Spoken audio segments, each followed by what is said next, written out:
ठीक है, तो आज हम करते हैं क्लास 11th का सीक्वेंस एंड सीरीज। ठीक है, जो चैप्टर नंबर कौन सा है, नई बुक के अकॉर्डिंग आपका 8 चैप्टर है। अब सबसे पहले हमें सीखना है सीक्वेंस क्या होती है और सीरीज क्या होती है, इन दोनों के बारे में, दोनों में है क्या फर्क। ठीक है, सीक्वेंस और सीरीज में थोड़ा सा फर्क होता है, सिंपल थोड़ा। जैसे मैंने लिख दिया 1 2 3 4 5, आगे डॉट डॉट लगा के मैंने यहाँ पे लगा दिया कॉमा। यदि उन नंबर को मैं कॉमे से सेपरेट कर रहा हूं तो वो आपकी सीक्वेंस होगी। ठीक है, यदि मैं क्या करता हूं उसको कॉमे से सेपरेट करूंगा तो वो सीक्वेंस होगी। यदि मैं उसको प्लस के साथ कर दूं सेपरेट, प्लस लगा दूं इनके बीच में, वो आपकी सीरीज होगी। ठीक है, चलिए दोनों में क्या फर्क रहेगा, जिसमें एलिमेंट को कॉमे से सेपरेट किया जाएगा वो सीक्वेंस रहेगी, और जिसमें प्लस से सेपरेट करेंगे वो सीरीज रहेगी। ठीक है, तो अब यहाँ पे जो हम पढ़ेंगे इस चैप्टर में, या तो हम एपी के बारे में पढ़ेंगे या हम जीपी के बारे में पढ़ेंगे। मतलब दो टाइप के आपके पास यहाँ पे डिस्कस करेंगे, अर्थमेटिक प्रोग्रेशन या जियोमेट्रिक प्रोग्रेशन। ये दो टाइप के हमने यहाँ डिस्कस करने हैं। जो स्टार्टिंग आपके पास रहेगी इस चैप्टर में वो एपी से रहेगी, अर्थमेटिक प्रोग्रेशन। जो आपने क्या है क्लास जो 10 थी उसके अंदर भी आपने डिस्कस किया था कि एपी क्या चीज होती है। भाई एपी हम बोलते कब है, ये मान ले जो ये आपको नंबर दिए हुए हैं इनके बीच में क्या है, गैप सेम है ना, 1 1 का गैप है। तो इस टाइप की कोई भी आपकी सीक्वेंस वगैरह आ जाए जिसमें क्या हो, डिफरेंस सेम हो, तो उसे ही क्या बोला जाता है, एपी बोला जाता है।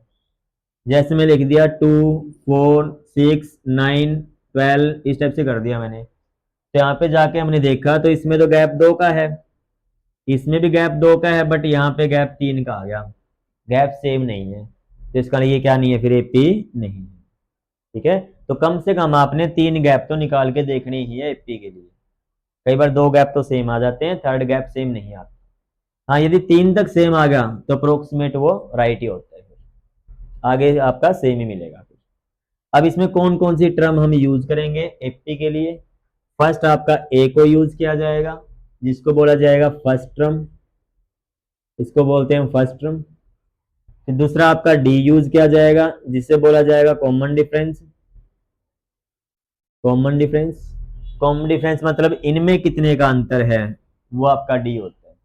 भाई दो जो आपके पास टर्म है इसकी, उनके बीच का गैप क्या है, वही क्या होता है, कॉमन डिफरेंस होता है। फिर नेक्स्ट यूज करेंगे यहाँ पे ए एन, मतलब nth टर्म। nth टर्म मतलब कहीं में आपको बोला जाएगा पांचवी टर्म बताओ, इसकी छठी टर्म बताओ, वो ये nth टर्म में होती है जितनी भी आपको बोली जाएगी। तो मेनली आपके क्या है, इन तीन चीज को यहाँ पे हम यूज करेंगे नंबर ऑफ टर्म निकालने के लिए। और नेक्स्ट यदि एक फॉर्मूला और आपका यूज कर सकते हो एस एन वाला, इसका मतलब होता है सम ऑफ एन टर्म। इसका मतलब क्या होता है, सम ऑफ एन टर्म। यदि मैं यहाँ पे लिख दूं S2, इसका मतलब सम करना है फर्स्ट दो टर्म का। यदि मैं यहाँ पे लिख दूं S5, इसका मतलब कितने का सम करना है, हमें 5 टर्म का सम करना है। तो ये चीजें आपके यहाँ पे हम डिस्कस करेंगे।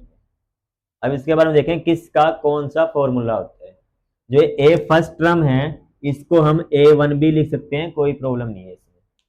फिर सोचो भाई A1 कहाँ से, ए कहाँ से, इसमें कोई दिक्कत नहीं है, जो पहले नंबर पे आएगा उसको सिंपल ए लिख दो या A1 लिख दो, तो वो चीज इसी में रहेगी। क्लियर यहाँ तक ये चीज। अब देखते हैं इनका फॉर्मूला। भाई जो ये डी है सबसे पहले इसका फॉर्मूला, डी होता है second term minus first term. भाई जो आपकी एपी दे रखी है उसमें से क्या है, सेकंड में से फर्स्ट को माइनस कर दो तो क्या आ जाएगा, आपका डी आ जाएगा। यदि मान लो आपके पास स्टार्टिंग वाली टर्म आपको कॉम्प्लिकेटेड लग रही है, भाई नहीं माइनस हो रही है हमसे, तो तुम बीच में से कहीं से भी कर सकते हो, यदि वो एपी होगी तो आंसर सेम ही आएगा।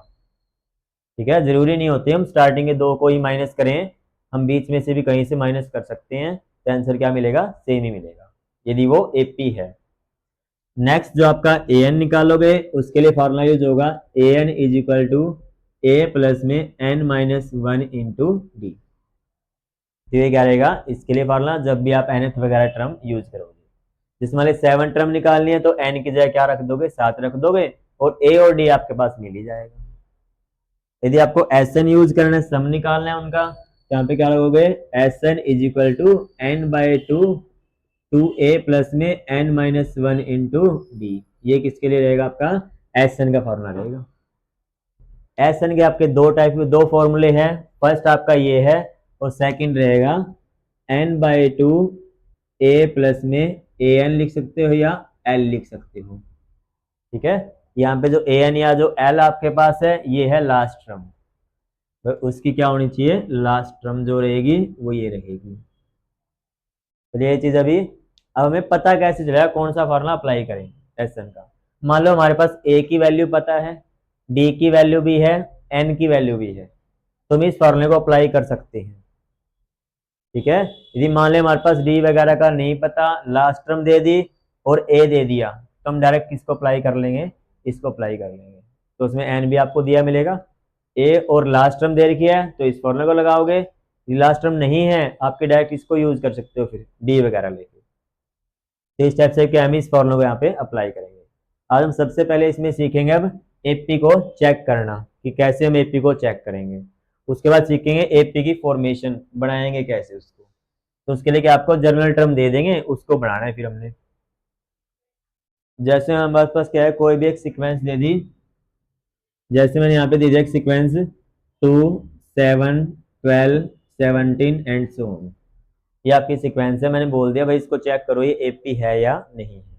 तो जो फर्स्ट वाली है ये A1 टर्म है, ये A2 है, ये A3 है, ये A4 है, इस टाइप से चलती है।